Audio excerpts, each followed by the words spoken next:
night Max wore his wolf suit and made mischief of one kind and another. His mother called him Wild Thing, and Max said, "I'll eat you up."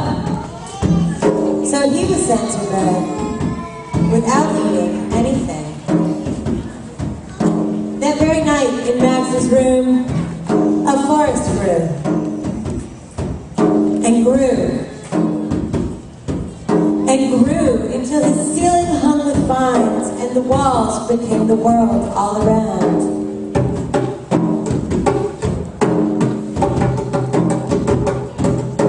And an ocean tumbled by with a private boat for Max, and he sailed off through night and day and in and out of weeks and almost over a year to where the wild things are.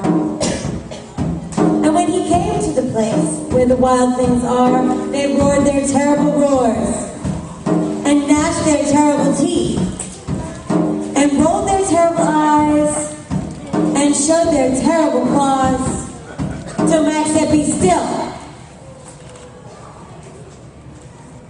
and tamed them with the magic trick of staring into all their yellow eyes without blinking once.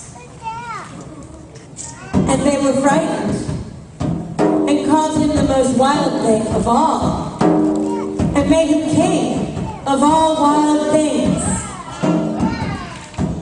And now, cried Max, let the wild rumpus start.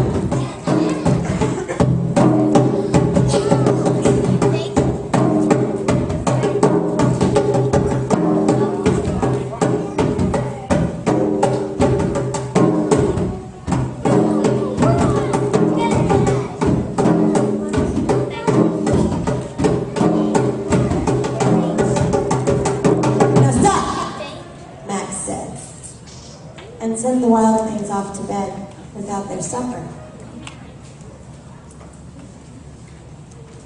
And Max, the king of all wild things, was lonely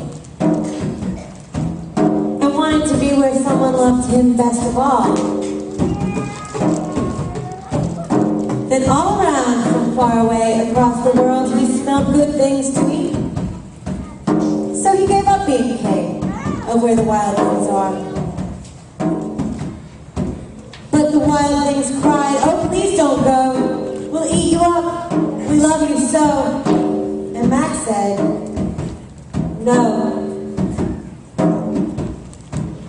The wild things roared their terrible roars and gnashed their terrible teeth and rolled their terrible eyes and showed their terrible claws. But Max stepped into his private boat and waved goodbye.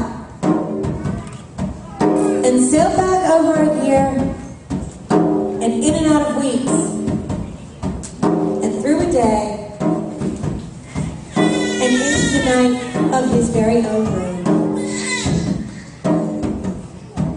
where he found his supper waiting for him, and it was still hot.